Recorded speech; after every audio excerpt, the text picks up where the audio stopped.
busy week globally. Golf, racing, rugby, every major issue is covered. Let's get right to it. Deal making of the week, 3-1.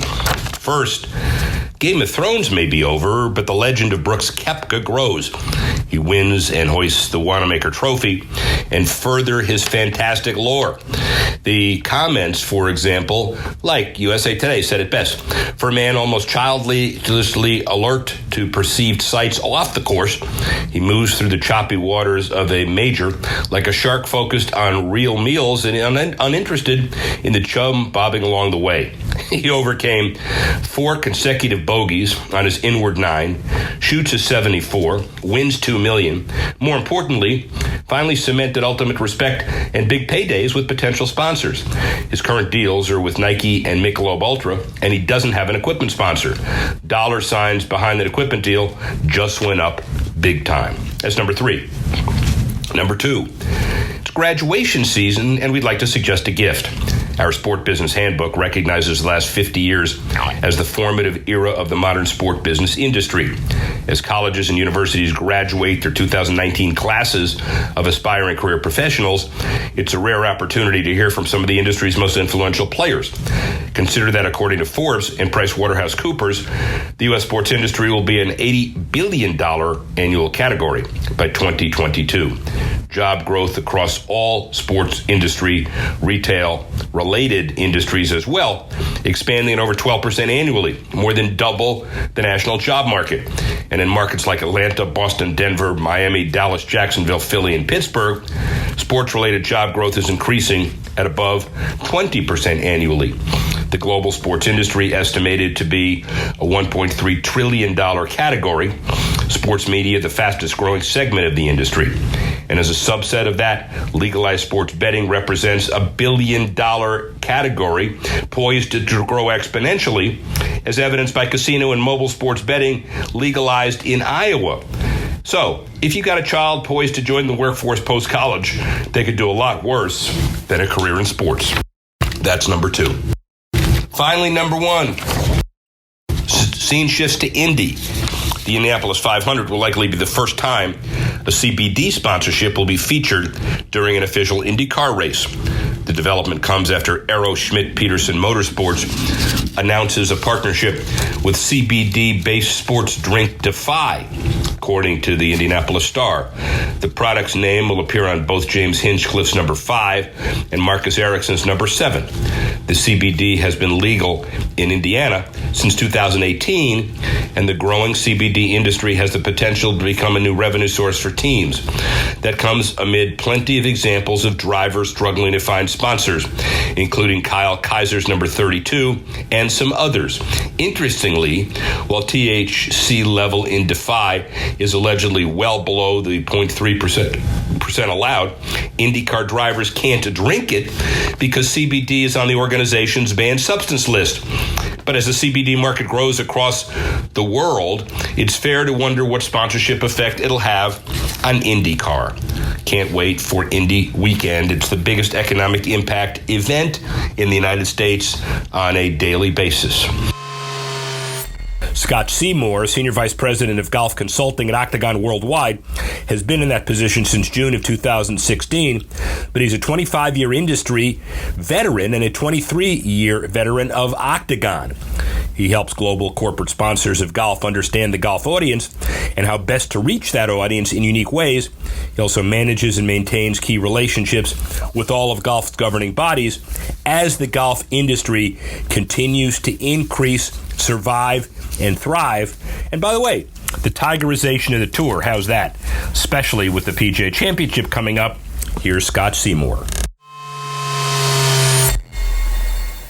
Inside the boardroom, beyond the scoreboard, we're ready for the second major of the year. This is obviously relevant for years to come, but we can't find a better spot after the first major, the Masters. We only have less than a month to wait, and this is the end of that waiting period for the PGA Championship at Bethpage. But we'll also talk about golf generally, both nationally and internationally.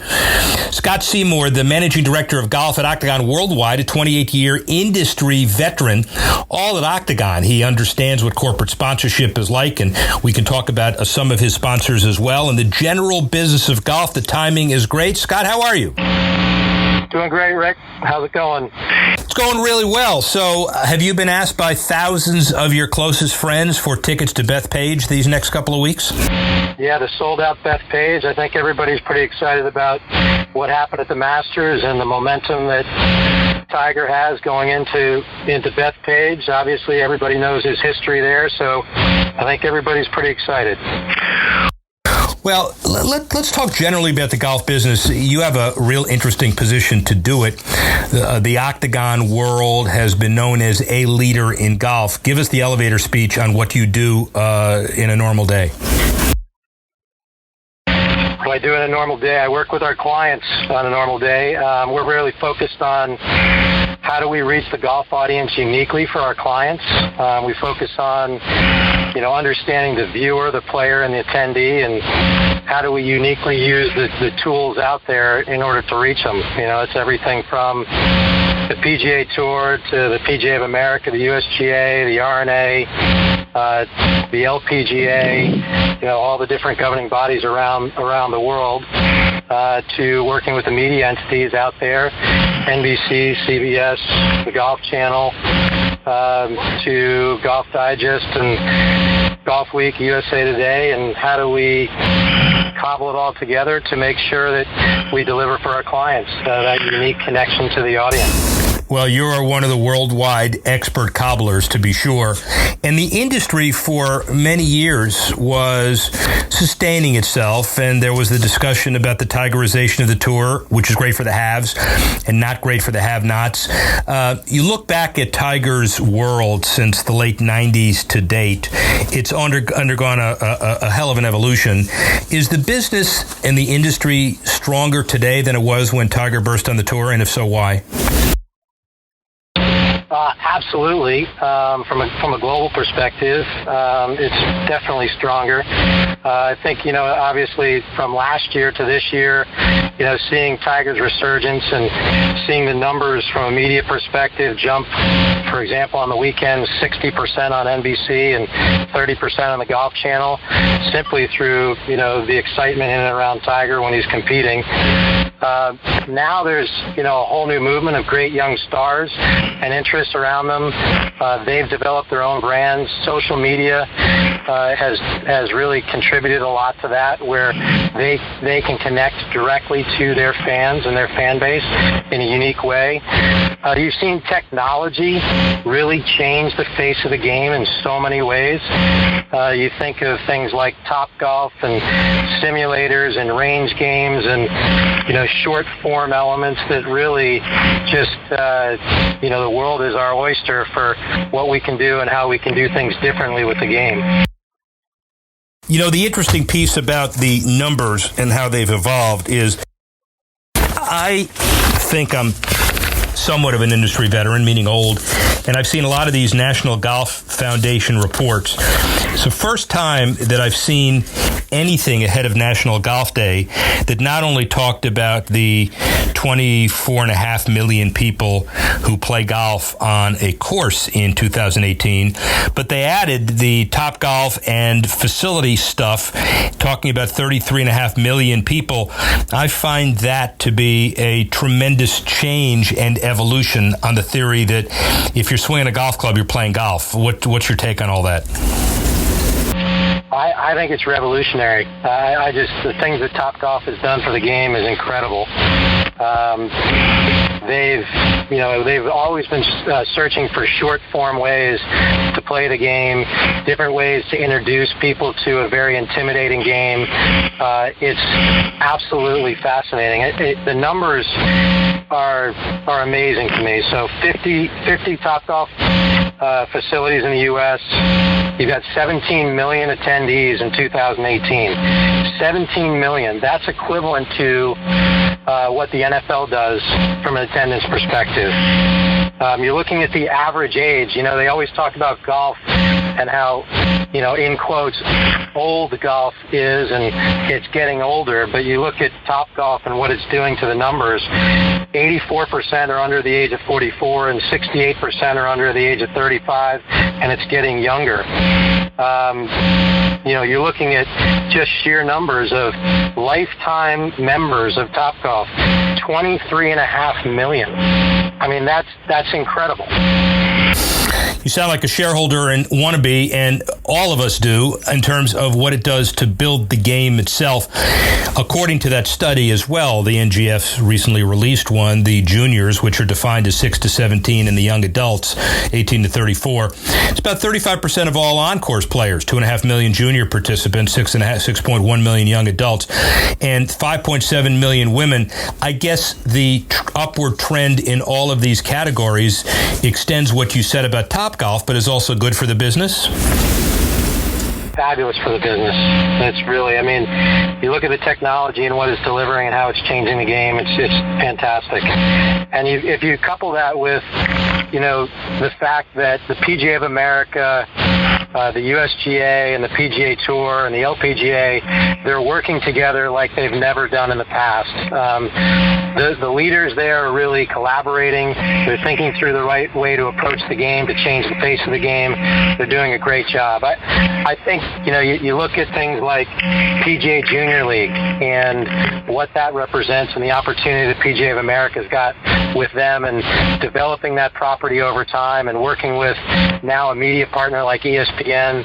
You look at the Little League World Series and what they might be able to do with PGA Junior League to really come up with something similar to that from a property perspective.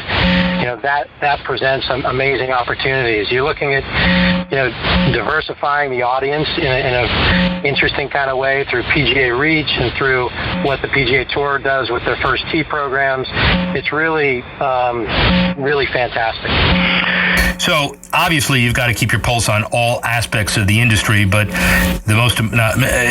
one of the important aspects is your corporate clients and how to make sure that they feel comfortable both with hospitality and Reach and everything else. And for the MasterCards and BMWs and the Ciscos and Sentries, all of the Deltas, the companies that you have had expertise with and involved with, what are the major points these days? Is it hospitality? Is it global reach? Is it television? Is it digital? Is it activation? Is it all of that?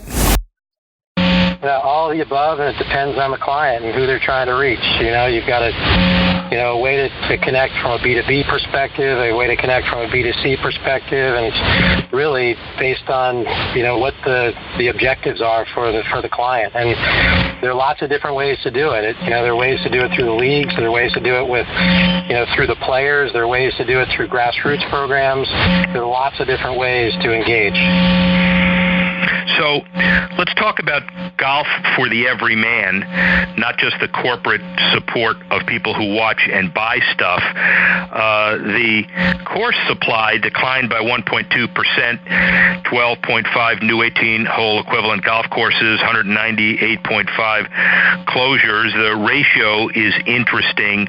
They're talking, this NGS study again, they're talking about how land is getting more difficult and how capital may be more difficult. What's your take? Is that a momentary blip? Are we consolidating the industry? Does Topgolf take away from the traditional golf course? Where's this all coming from? I think it's a little bit of everything. I think it's a little bit of the right sizing with the overbuild from a golf course perspective and real estate properties and, those types of approaches. I think you're seeing, technology changing the way the game is being played. You're looking at, Topgolfs of the world. You're looking at simulators. You're looking at, things that the way the game can be played differently. You're looking at smaller par 3 golf courses where people are focusing on short game elements and game development. So really just approaching the game very differently. Do we care that 20 million committed golfers account for about 95% of all rounds and spending.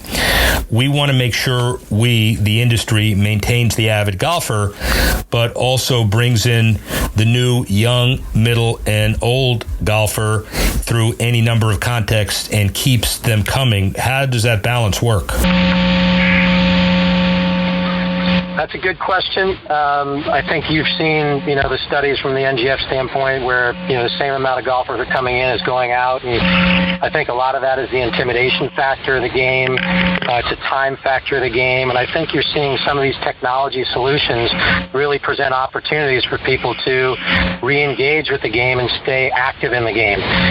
When I can go to a range with the top tracer technology or with the TrackMan technology, and I can hit balls for a half an hour or an hour and actually compete against the guy next to me in some kind of range game, or I can go to Top Golf and hang out with a couple of friends and hit some balls and be in there for an hour or 45 minutes and walk away and engage with the game. That's a really interesting way to do it.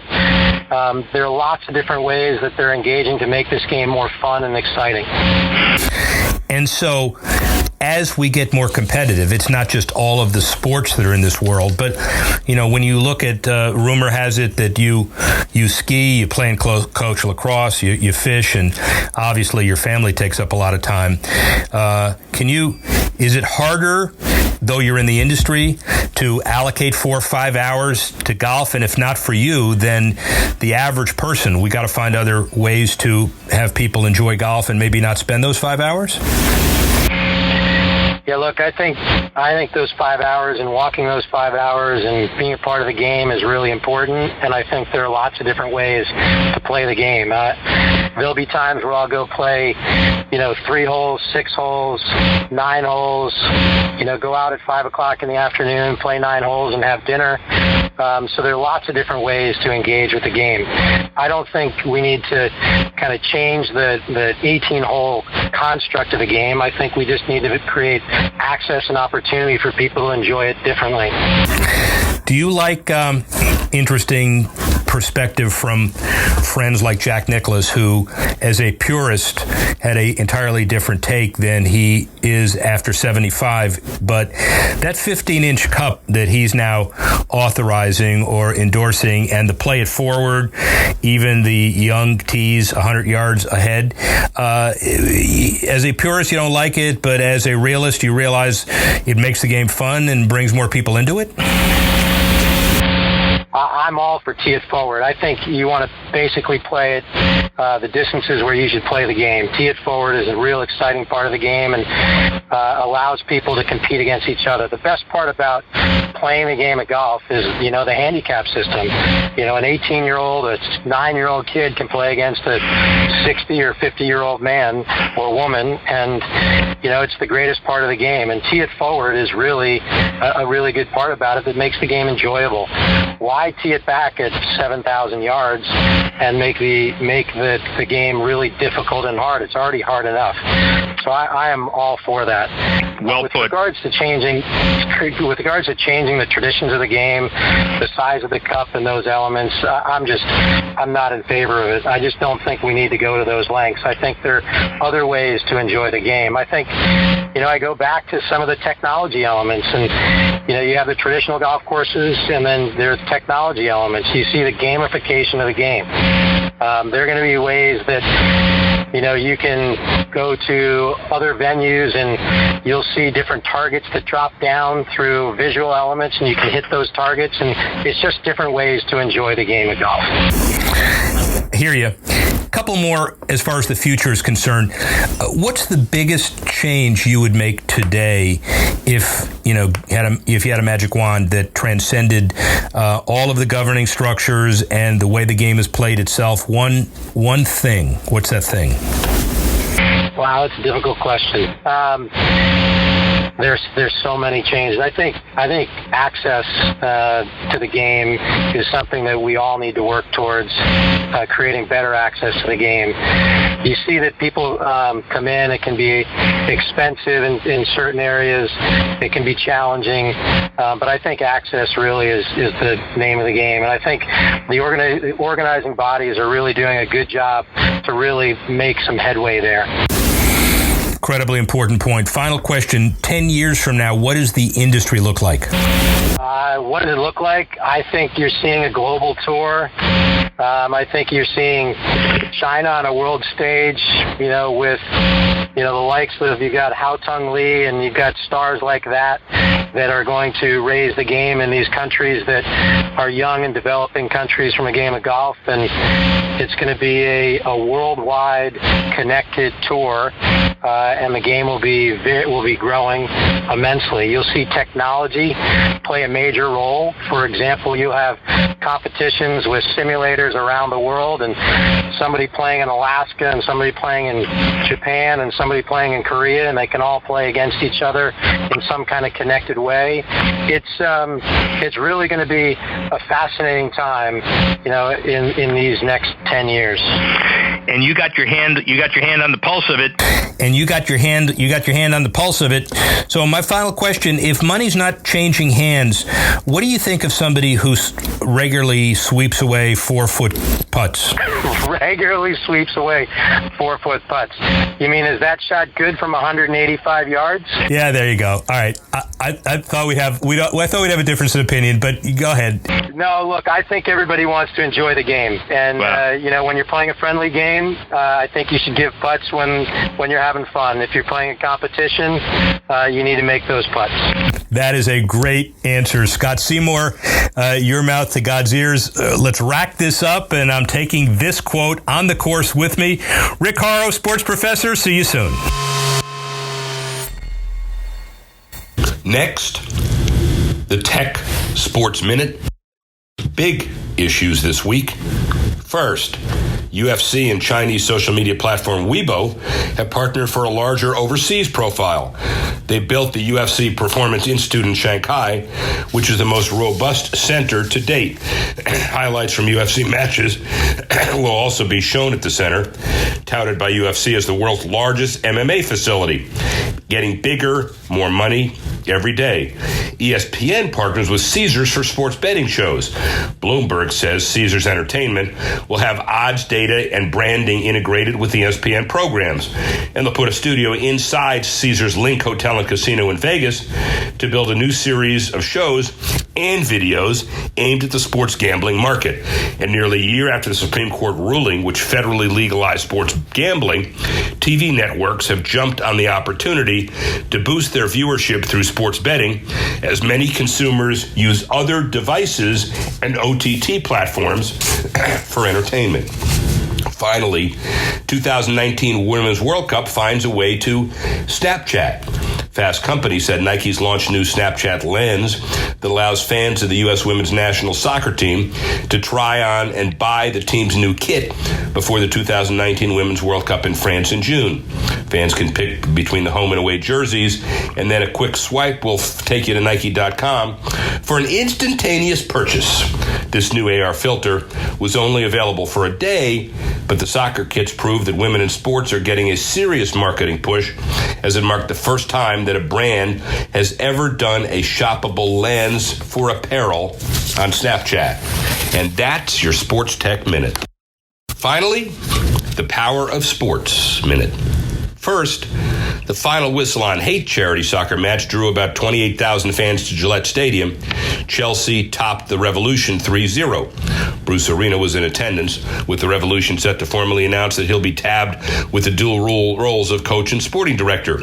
And the Boston Sports Journal noted the event raised more than $4 million, with $1 million each from Chelsea owner Roman Abramovich and Revolution owner Robert Kraft. LeBron James partnering with Walmart to feed the hungry and inspire positive change in Akron and across the country. The Cleveland Plain Dealer says James will be part of the free retailer's Fight Hunger Spark Change campaign, which raises money through donations and the purchase of participating products. The effort to date, about $74 million, 749 meals, a goal of $1 billion. Walmart keeps the pantry at James's I Promise school stocked with food, toiletries, clothing, and basic necessities. James and Walmart will support each other's education program starting this summer with a back-to-school campaign as well. Clearly, very important, very timely, and very telling. And that's your Power of Sports Minute. I'd like to thank everybody for being involved in the podcast this week.